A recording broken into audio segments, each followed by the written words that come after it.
आइए बच्चों, आज हम लोग क्लास 11th के फिजिक्स में जैसा कि जो हम लोगों ने कल पढ़ा था, आप सभी बच्चे देख रहे हैं। कल हम लोगों ने पहले चैप्टर को बिल्कुल क्लियर कर लिया था। क्या किया था? बिल्कुल क्लियर कर लिया था, है ना। और आज हम लोग उसके कुछ क्वेश्चन आंसर की ओर चलेंगे, ठीक है। आज हम लोग उसके कुछ क्वेश्चन आंसर की ओर चलेंगे, ठीक है ना। तो आज हम लोग, आप सभी बच्चे देखिए, कुछ आपके प्रश्न हैं। जैसे कहता है मात्रक किसे कहते हैं, तो आप सभी को जैसा कि पता है कि हम लोगों ने जो ये चैप्टर पढ़ रहे हैं, क्या यूनिट एंड डायमेंशन, क्या पढ़ रहे थे? जी हाँ, unit and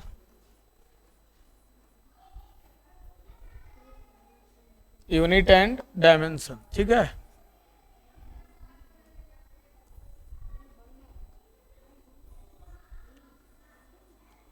unit and dimension, dimension,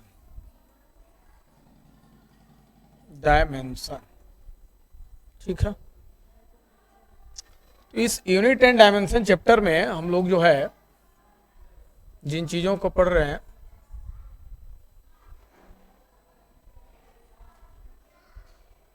dear आप लोग देख रहे हैं, जो आपका चैप्टर है यूनिट एंड डायमेंशन फिजिक्स में, ये हम लोग का पहला चैप्टर है।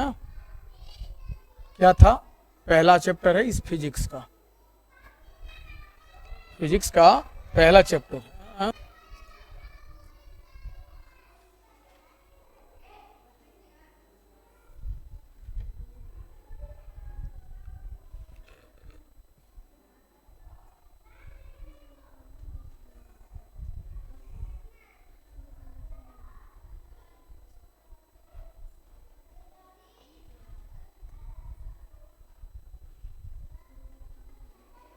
पहला चैप्टर यूनिट एंड डायमेंशन का। और आज हम लोग इसमें क्या चल रहे हैं?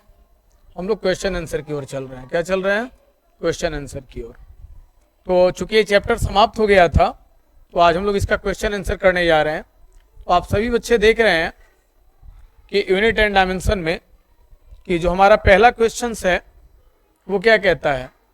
वो है हमारा कि यूनिट क्या है। पहला क्वेश्चन क्या है डियर? यूनिट यानी मात्रक।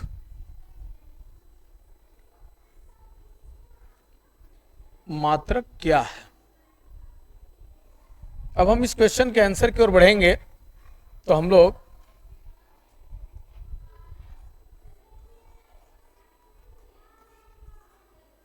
यूनिट क्या है, हमने पहले ही बताया था यूनिट के बारे में।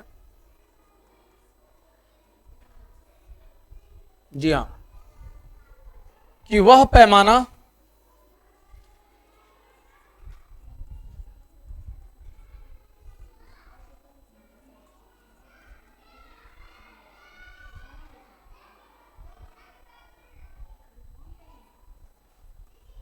जिसके द्वारा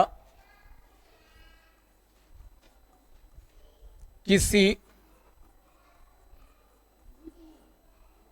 भौतिक राशि के मापन को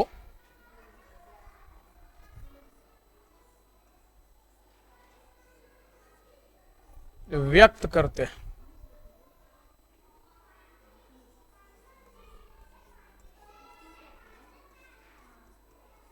व्यक्त करते हैं।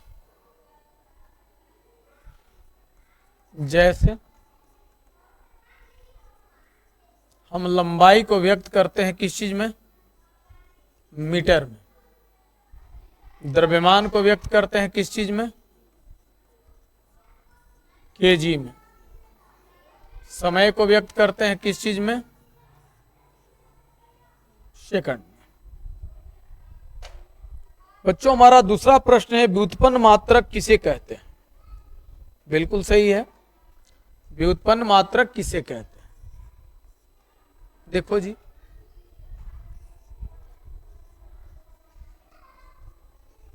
डिराइव्ड यूनिट क्या कहेंगे इसको हिंदी में? व्युत्पन्न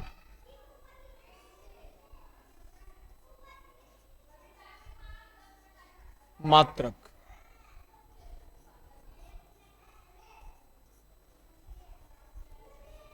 किसे कहते हैं? किसे कहते हैं? आइए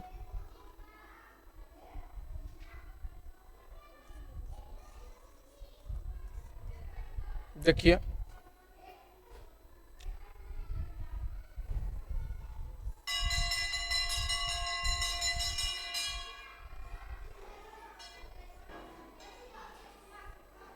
डिराइव्ड यूनिट को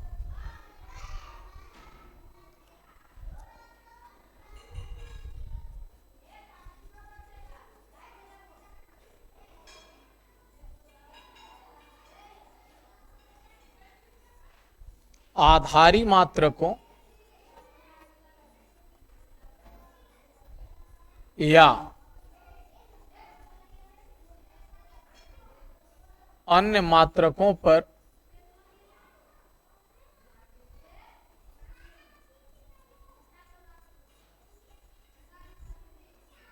जो निर्भर रहता है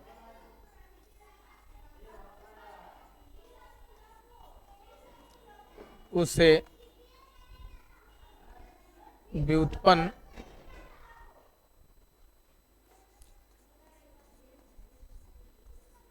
मात्रक कहते हैं।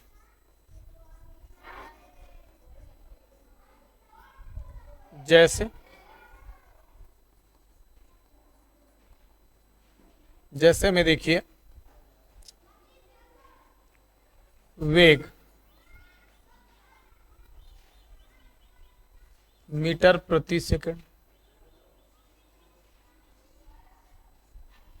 त्वरण मीटर प्रति सेकंड स्क्वायर, बल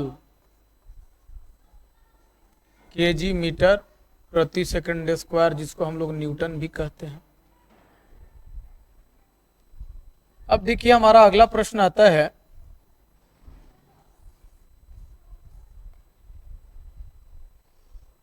कि लंबाई, द्रव्यमान और समय के मूल मात्रकों के नाम बताएं।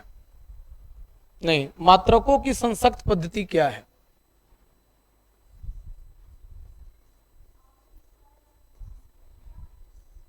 मात्रकों की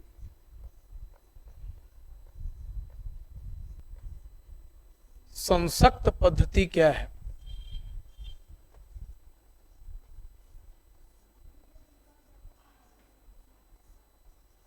पद्धति क्या है, यही हमारा क्वेश्चन। देखिए इसका आंसर,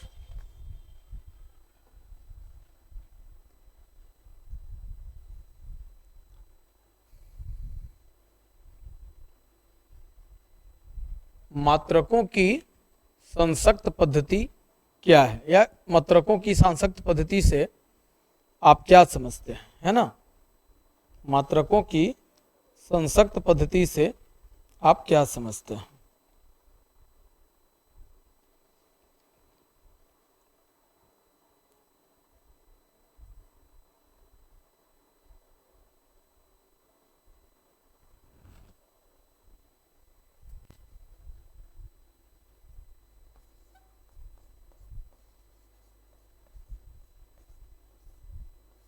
आधारी मात्रकों का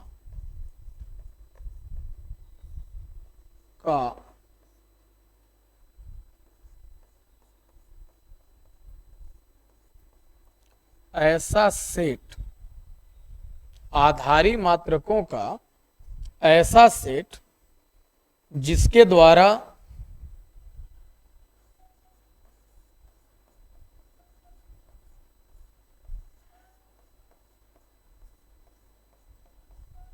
सभी व्युत्पन्न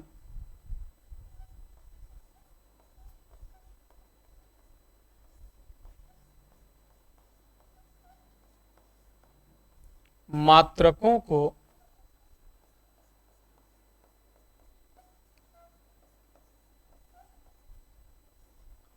साधारण गुना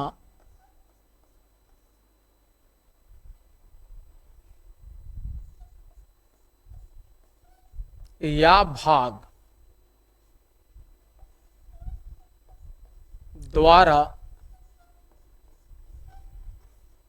प्राप्त करते हैं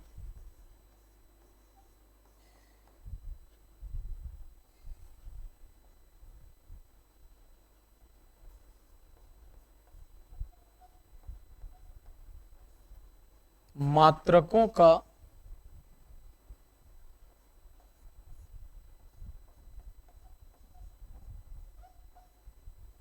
संसक्त पद्धति कहलाता है।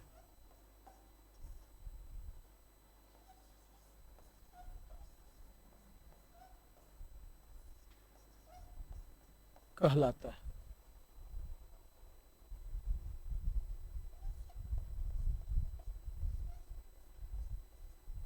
एसआई मात्रक भी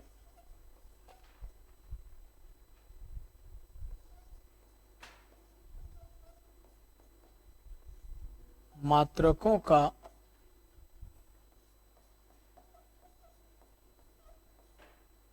संसक्त पद्धति है।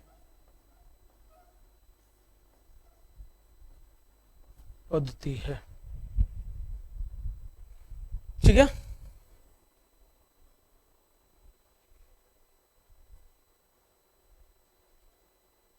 संसक्त पद्धति है।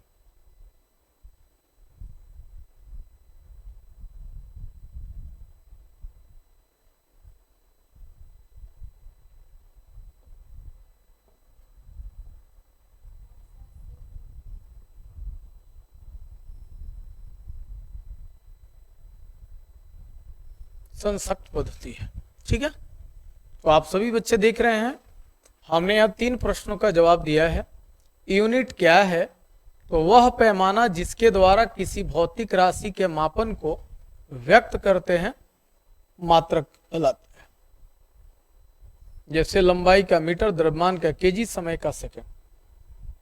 व्युत्पन्न मात्रक तो आधारी मात्रक या अन्य मात्रकों पर जो निर्भर रहता है उसे व्युत्पन्न मात्रक कहते हैं। जैसे वेग है, त्वरण है, बल है, आप देख रहे हैं सभी आधारी मात्रकों से बना है। मीटर से सेकंड से, मीटर से सेकंड से, केजी मीटर सेकंड से, ये सभी आधारी मात्रक है।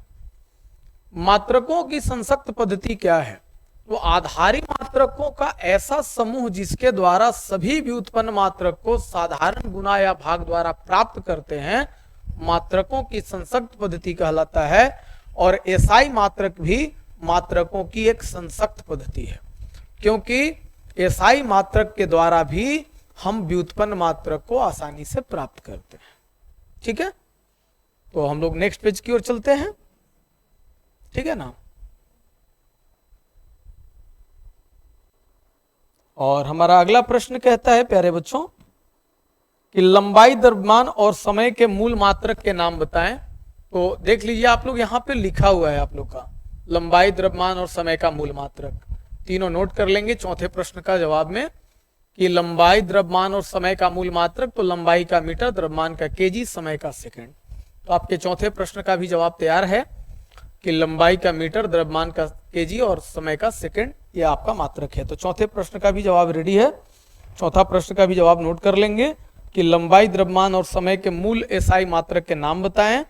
तो लिख लीजिएगा, एक तरफ लंबाई है ना, एक तरफ भौतिक राशि, एक तरफ उसका एसआई मात्रक, और नीचे लिखिएगा लंबाई, द्रव्यमान, समय, और उधर एसआई मात्रक में लिख दीजिएगा लंबाई के सामने मीटर, द्रव्यमान के सामने केजी और समय के सामने सेकंड। अगला प्रश्न कहता है कि 1 मिलीग्राम 1 किलोग्राम से कितना छोटा है? ठीक है ना। 1 मिलीग्राम 1 किलोग्राम से कितना छोटा है? ठीक है ना। 1 मिलीग्राम 1 किलोग्राम से कितना छोटा है? तो प्यारे बच्चों, आप सभी लोग जानते हैं, है ना, अगर हमारा जो अगला प्रश्न कह रहा है कि 1 मिलीग्राम 1 मिलीग्राम है ना 1 किलोग्राम से कितना छोटा है? कितना छोटा है, कितना छोटा है। ठीक है, 1 मिलीग्राम 1 किलोग्राम से कितना छोटा है। ठीक है ना। आइए हम लोग तो देखेंगे, हम लोग थोड़ी सी गलती हो गई यहाँ मिली लिखने में हमसे। मिली ऐसे होगा, मिलीग्राम। चलिए तो हम लोग देखेंगे कि 1 मिलीग्राम कितना छोटा है। प्यारे बच्चों, आप जानते हैं मिली सेंटी डेसीमीटर है ना, डेका हेक्टो किलोमीटर होता है ना। तो और ग्राम में अगर चलेंगे तो उसका फॉर्मूला क्या है, मिली है ना, फिर सेंटी, फिर डेसी, मिली सेंटी डेसी ग्राम, और डेका हेक्टो, फिर किलोग्राम।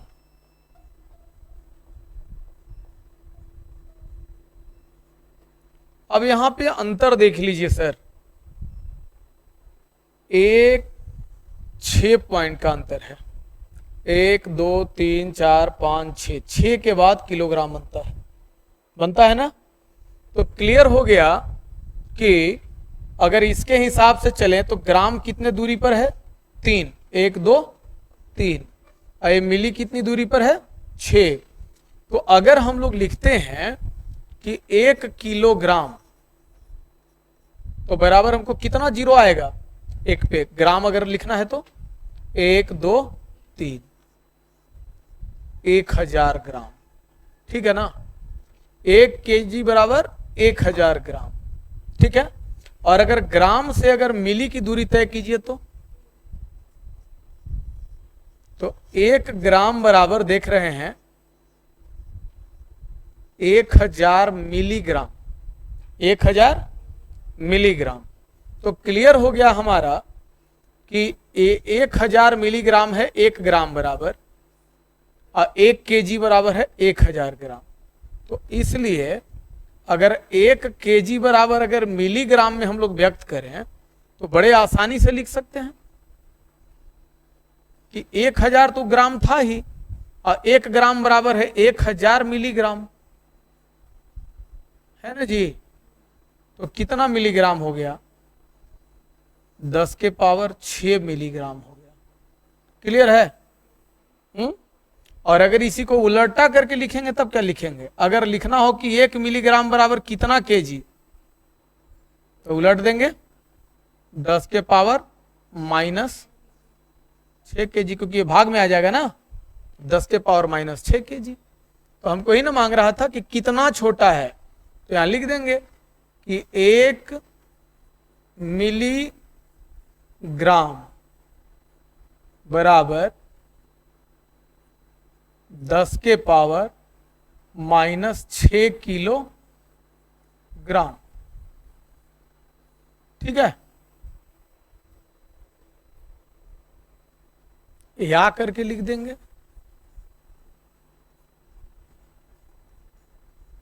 कि 1 किलोग्राम बराबर 10 के पावर 6 मिलीग्राम। ठीक, समझने के लिए हमने आपको ये बता दिया है रूल। तो हर एक का 10 का अंतर होता है डियर, याद रखिएगा 10 का अंतर होता है। मिली को अगर सेंटी में करना है तो 10, जैसे अगर इसको अगर हम लोग लिखें कि 1 मिलीग्राम बराबर कितना सेंटीग्राम है, 1 मिलीग्राम बराबर कितना सेंटीग्राम, तो सब माइनस में जाएगा, क्योंकि मिली से सेंटी बड़ा हो गया, तो जब छोटा को बड़ा में लिखते हैं तो माइनस में जाता है। तो 1 मिलीग्राम बराबर 10 के पावर -1 सेंटीग्राम। ठीक है ना, अगर 1 सेंटीग्राम बराबर लिखना है, ठीक है कि नहीं, तो डेसी के फॉर्मेट में तो क्या लिखेंगे, 1 सेंटीग्राम बराबर -1 डेसीग्राम। डेसीग्राम। अगर 1 डेसीग्राम बराबर लिखना है कि कितना ग्राम, 1 डेसीग्राम बराबर 10 के पावर -1 ग्राम। और अगर 1 ग्राम बराबर लिखना है कि कितना डेकाग्राम, 1 डेकाग्राम। और अगर 1 डेकाग्राम बराबर लिखना हो तो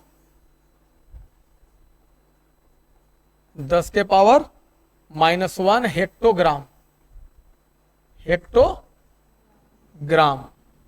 है ना। और अगर 1 हेक्टोग्राम बराबर लिखना हो तो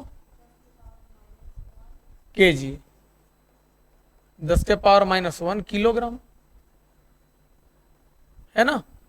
तो आप इन सारी बातों को नोट कर सकते हैं और इसी को फिर पलट के लिख सकते हैं, छोटा से बड़ा कर सकते हैं। क्या कि आपको अगर लिखना हो कि 1 सेंटीग्राम बराबर कितना होगा, 10 मिलीग्राम। अगर लिखना हो कि 1 डेसीग्राम बराबर कितना होगा, 1 डेसीग्राम, तो डेसीग्राम बराबर कितना होगा, तो 10 सेंटीग्राम होगा। और 10 सेंटीग्राम का मतलब हो गया कि 10 गुना 10 यानी 100 मिलीग्राम हो गया ना जी। अच्छा, अब आ जाइए, अगर हमको लिखना है कि 1 ग्राम बराबर कितना होगा, ठीक है, तो हम लोग क्या लिखेंगे, 10 डेसीग्राम, क्या 10 डेसीग्राम, और 10 डेसीग्राम बराबर हो गया 100 सेंटीग्राम है, और 100 सेंटीग्राम बराबर हो गया 1000 मिलीग्राम, हो गया ना। तो कितने स्टेप है। अब आइए, अगर हम लोग को लिखना है कि 1 डेकाग्राम बराबर क्या होगा, ठीक है, तो 1 डेकाग्राम बराबर 1 डेकाग्राम बराबर 10 ग्राम,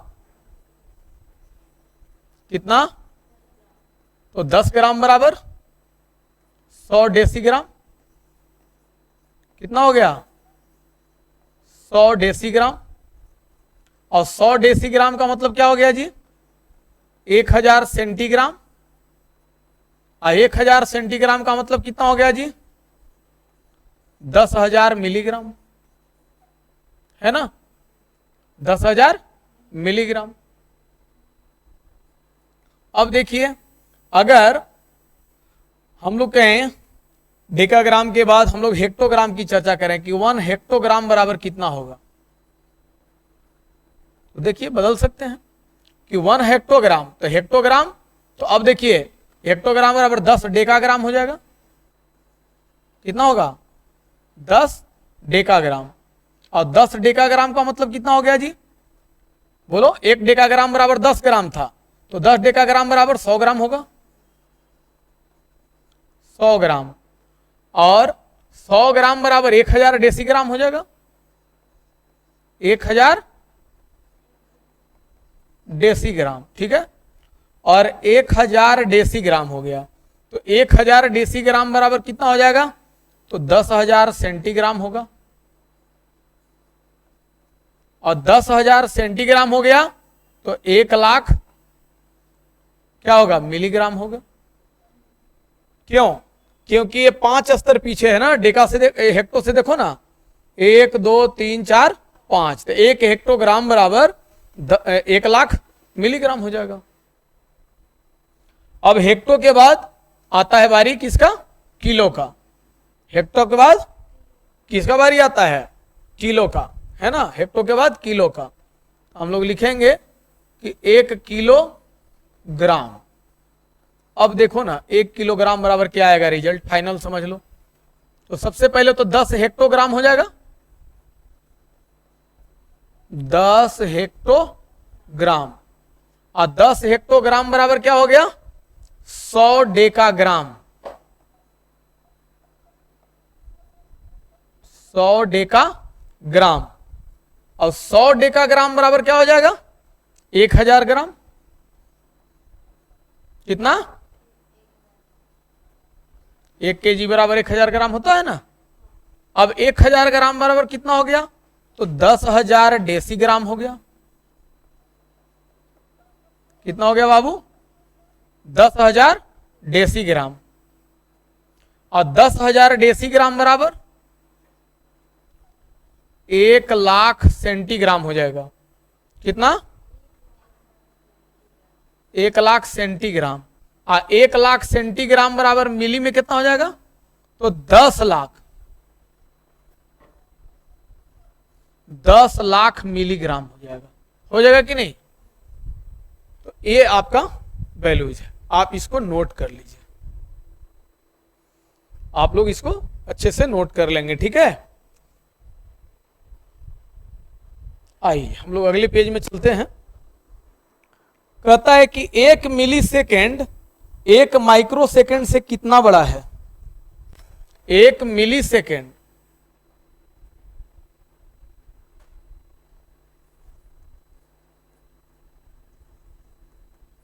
1 मिली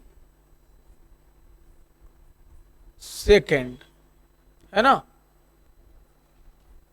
1 माइक्रो सेकेंड से कितना बड़ा है?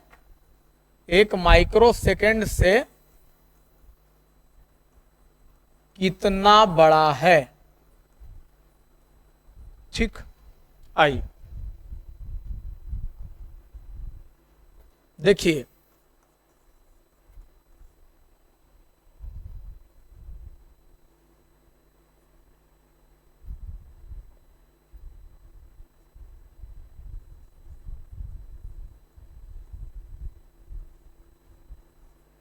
एक मिली सेकेंड बराबर होता है बच्चों 10 के पावर -3 सेकेंड। और 1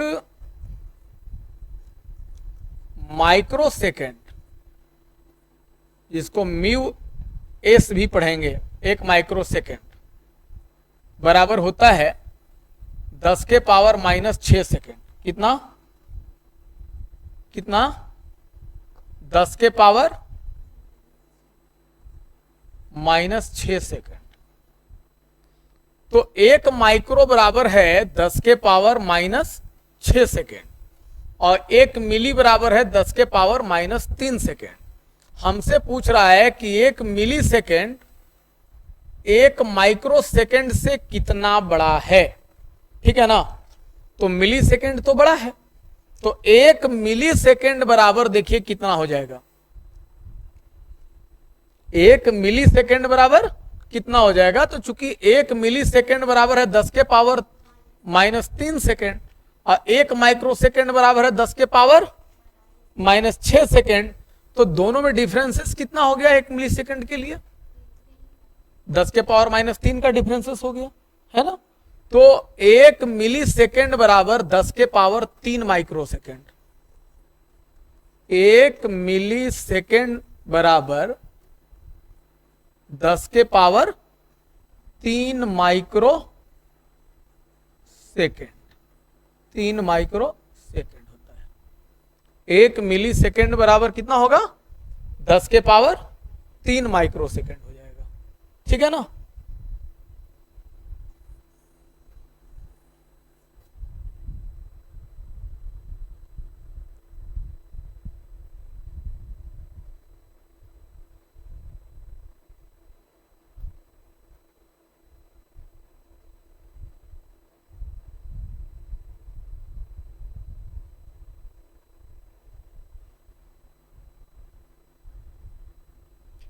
दूसरा प्रश्न कहता है कि प्रकाश वर्ष किस भौतिक राशि का मात्रक है?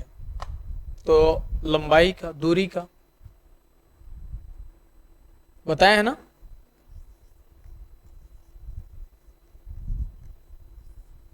प्रकाश वर्ष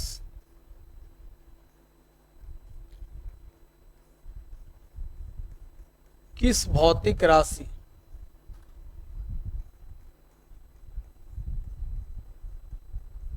का मात्रक है?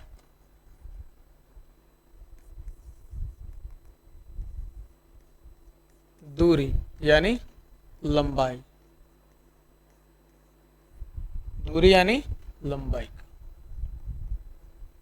ठीक है। अगला प्रश्न कहता है प्रकाश का तरंगदैर्घ्य मापने के दो मात्रक बताएं।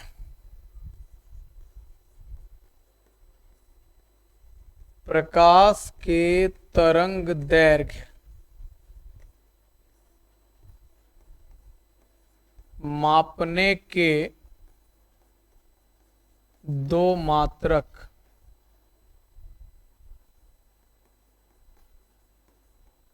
बताएं।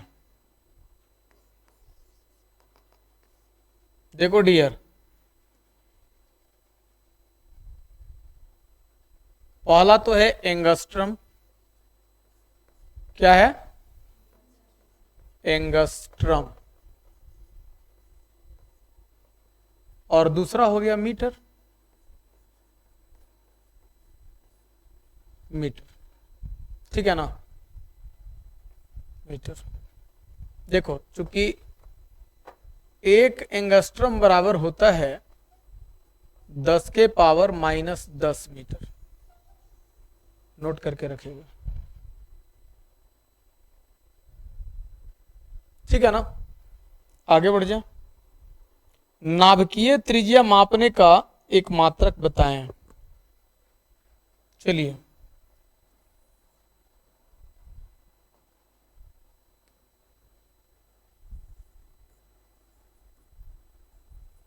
नाभिकीय त्रिज्या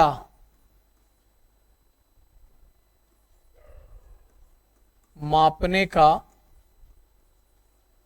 एक मात्रक बताएं। ठीक, आंसर में देख लीजिए आप लोग। नाभिकीय त्रिज्या मापने का बच्चों इकाई क्या है? वो है फर्मी या फेम्टोमीटर। फर्मी या फेम्टोमीटर। फर्मी या फेम्टोमीटर, शॉर्ट में क्या कहते हैं? एफएम लिखते हैं। हाँ, और 1 फेम्टोमीटर बराबर क्या होता है? याद रख लेना, 1 फेम्टोमीटर बराबर क्या होता है? 10 के पावर -15 मीटर। ये भी नोट कर लीजिएगा।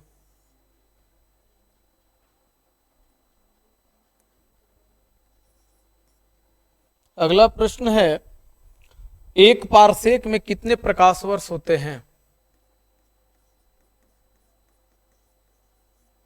एक पारसेक में कितने प्रकाश वर्ष होते हैं? कितने प्रकाश वर्ष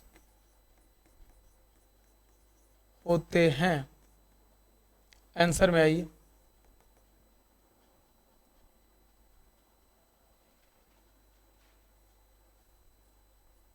one parsec is equal to 3.26 light year, प्रकाश वर्ष। प्रकाश वर्ष 3.26 लाइट ईयर, प्रकाश वर्ष।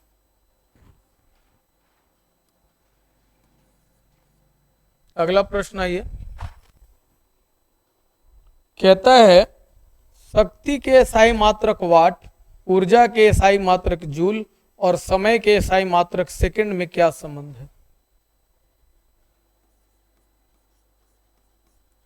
शक्ति, ऊर्जा एवं समय के मात्रक में संबंध बतावें।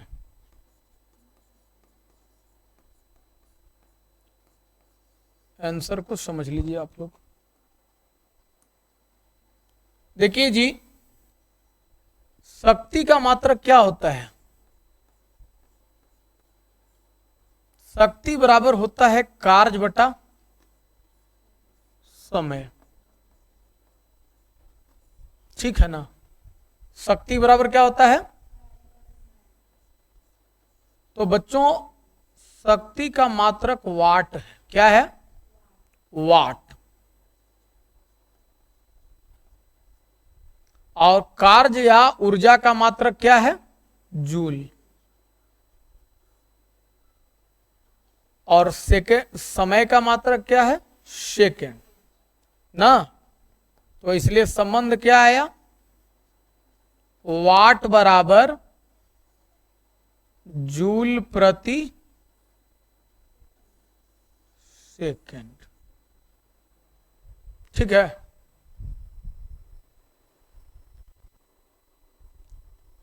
किसी भौतिक राशि की विमा से आप क्या समझते हैं? ठीक है, किसी भौतिक राशि की विमा से आप क्या समझते हैं? है ना, किसी भौतिक राशि की बीमा से आप क्या समझते हैं? बच्चों आप लोग को हमने बीमा के बारे में पढ़ाया है कि जब हम किसी भी भौतिक राशि के जो मात्रक होते हैं, हम उन मात्रकों को जब घात लगाते हैं, उन मात्रकों को प्राप्त करने के लिए क्या करते हैं? किस पर? मूल मात्रकों पर। किस पर घात लगाते हैं? हाँ, तो भौतिक राशि के मात्रक को प्राप्त करने के लिए हम मूल मात्रकों पर घात लगाते हैं, उसे ही हम क्या कहते हैं? उस भौतिक राशि की विमा कहते हैं, है ना। तो किसी भौतिक राशि के मात्रक को प्राप्त करने के लिए मूल मात्रकों पर लगाए जाने वाले घात को उस भौतिक राशि की विमा कहते हैं। क्लियर है कंसेप्ट? आइए हम लोग अगले पेज में इसको नोट कर लेते हैं। किसी भौतिक राशि के, क्योंकि हमारा प्रश्न क्या कह रहा है जी कि विमा, विमा अंग्रेजी में डायमेंशन, अंग्रेजी में डायमेंशन, डायमेंशन क्या है ना। आंसर में आ जाएंगे बच्चों, डायमेंशन क्या है। ठीक, तो बीमा। ठीक, बीमा। देखिए हम लोग लिखेंगे कि किसी भी भौतिक राशि के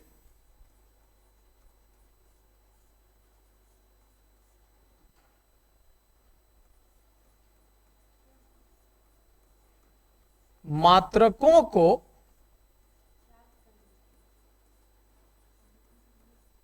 प्राप्त करने के लिए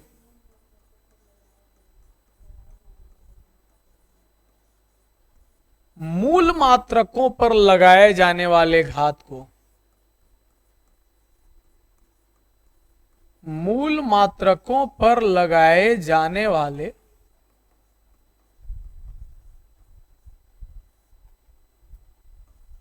घात को विमा कहते हैं, विमा कहते हैं। जैसे बच्चों, जैसे में देखिए, अगर लंबाई है तो लंबाई को अंग्रेजी में क्या पढ़ते हैं? लेंथ। और इसका मात्रक क्या है? मीटर। तो मीटर पर कितना घात है? 1। तो इसीलिए लंबाई का जो डायमेंशन एल होगा, इस पर भी घात 1 ही होगा, तो इसका डायमेंशन हो गया एल। अगर उसी तरह द्रव्यमान की चर्चा कर लो तो द्रव्यमान का मात्रक केजी है, तो केजी के ऊपर भी सिंगल घात है, तो उसके लिए द्रव्यमान को अंग्रेजी में मास कहते हैं, तो एम के ऊपर भी सिंगल घात रह जाएगा। अगर बच्चों हम समय की चर्चा कर लें तो समय का भी मात्रक सेकंड है, और सेकंड पर भी 1 ही घात है, तो इसीलिए समय का अंग्रेजी में टाइम होता है, तो टी के पावर भी 1 ही घात होगा। और यही 3 जो एलएमटी है ना, यही बीमा के मूल जड़ हैं, जिससे अन्य बीमा को हम लोग प्राप्त कर लेते हैं, है कि नहीं? तो शायद बात अच्छे से समझ में आ रही होगी आप लोगों को। और अगला प्रश्न कहता है विमीय समघातता का सिद्धांत क्या है ना। विमीय समघातता का सिद्धांत क्या है? तो हमने बताया था आप लोगों को कि किसी भी विमीय समीकरण के प्रत्येक पद की विमाएं समान होती है। विमीय समघातता का सिद्धांत क्या कहता है कि किसी भी विमीय समीकरण के प्रत्येक पद की विमाएं क्या होती है, समान होती है। किसी भी विमीय समीकरण के आंसर में हम लोग क्या लिखेंगे जी, हाँ आंसर में हम लोग लिखेंगे डियर, किसी भी विमीय समीकरण के प्रत्येक पद की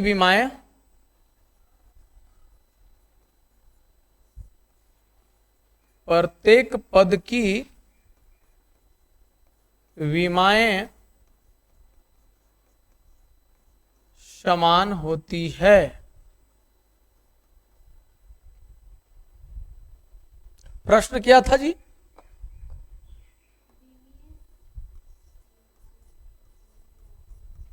विमीय समघातता का सिद्धांत ये न था, क्या है, ठीक, आंसर हो गया। जैसे में देखिए हमने लिखा 3 metre plus 5 metre plus 8 metre, तो क्या इसका अलग अलग होगा, प्रत्येक पद की विमा समान है नहीं, और हम लोग टोटल रिजल्ट में लिखेंगे तो यही लिखेंगे कि टोटल वैल्यू 16 मीटर है ना। अगर हम लोग लिखते हैं 4 kg 2 kg और 6 kg, तो यहां भी बीमा केजी में ही होगा और टोटल 12 kg होगा। अगर हम लोग लिखते हैं 2 सेकेंड 5 सेकेंड 7 सेकेंड, ठीक है, तो यहां भी क्या होगा, टोटल 14 सेकेंड ही लिखेंगे, तो प्रत्येक पद की विमाएं समान हो जाएंगी। क्लियर है ना। आगे बढ़ते हैं हम लोग। अब कहता है कि 5.0 और 5.000 में क्या अंतर है। प्यारे बच्चों, कल ही हम लोगों ने सार्थक अंक के बारे में पढ़ा था ना, हैं?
हो गया।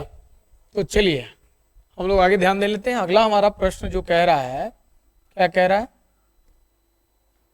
आइए, हमारा प्रश्न कह रहा है बच्चों क्या कि 5.0 एवं 5.000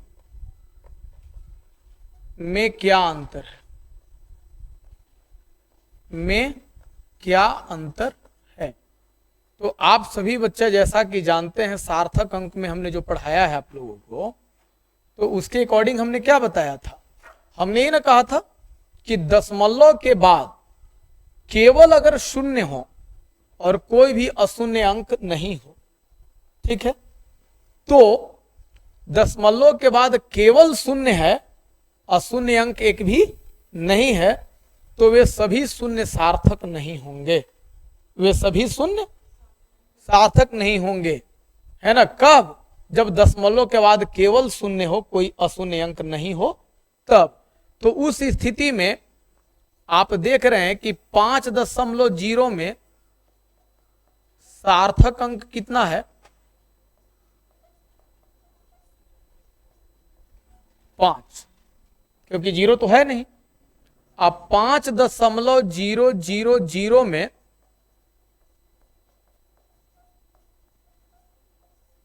इसमें भी सार्थक अंक कितना है? 5, क्योंकि इसके बाद भी केवल शून्य और वह शून्य सार्थक है नहीं। तो आप सभी बच्चे देख रहे हैं कि इन दोनों में सार्थक अंक की वैल्यू समान है ना। तो इसीलिए इन दोनों में कोई अंतर नहीं है। अतः 5.0 एवं 5.00 में कोई अंतर नहीं है, दोनों का मान क्या है?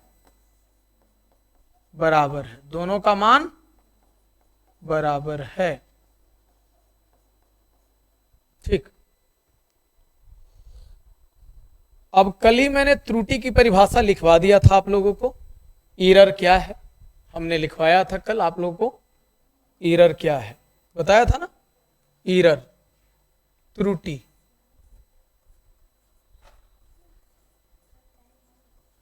त्रुटि क्या है ना।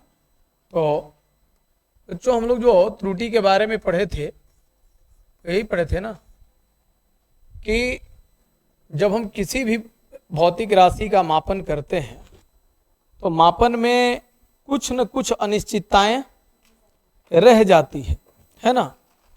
कुछ न कुछ अनिश्चितताएं रह जाती है। उन्हीं अनिश्चितता को हम लोग क्या कहते हैं? त्रुटि कहते हैं। नहीं, मापन में प्रेक्षण के क्रम में कुछ न कुछ अनिश्चितता रह जाती है और इसी अनिश्चितता को हम लोग क्या कहते हैं?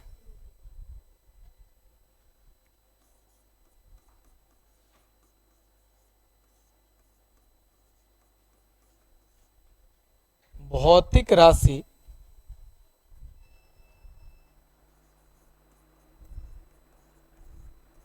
के मापन में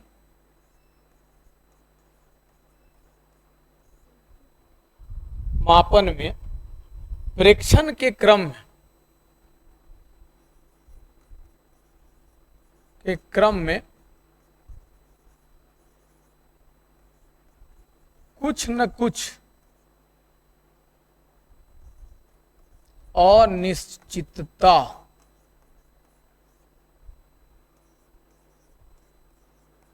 कुछ न कुछ अनिश्चितता रह जाती है, जिसे क्या कहते हैं जी? त्रुटि कहते हैं, त्रुटि कहते हैं। तो आज इस तरह से हम लोगों ने जो हमारा लगभग 1 अंक स्तरीय जो प्रश्न थे, हमने उन सभी प्रश्नों को आज सॉल्व कर लिया है और आगे हम लोग कुछ ऑब्जेक्टिव्स को देख लेंगे और सब्जेक्टिव्स तो हम लोगों ने पढ़ ही लिया है, पढ़ा ही दिया है मैंने। तो हम लोग इस चैप्टर्स के लगभग क्वेश्चन आंसर्स को हम लोग टेकअप कर लिए हैं और अगली कक्षा में हम इसके कुछ प्रमुख ऑब्जेक्टिव क्वेश्चन की ओर चलेंगे और उसके बाद हम लोग का क्लास एंड हो जाएगा। तो आज के क्लास के लिए इतना ही आप लोगों को।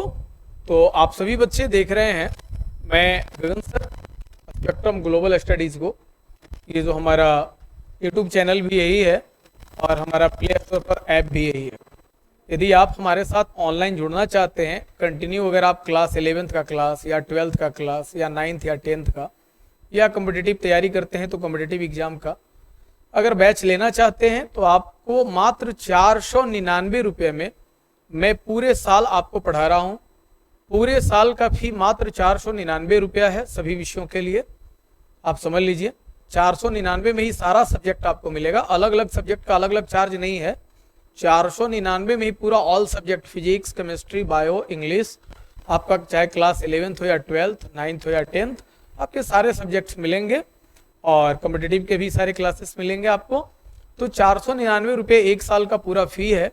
आप सभी बच्चे हमारे प्ले स्टोर से जाकर के ऐप इंस्टॉल कर ले और आप हमारे ऐप में जाकर के देखें, हमारा बैच अवेलेबल है आपको क्लास 9, 10th, 11th, 12th का या कॉम्पिटिटिव का। आप जाकर के वहाँ बाय नाउ का ऑप्शन आएगा, उसको आप चूज करके आप पेमेंट करके आप हमारे बैच को परचेज कर सकते हैं।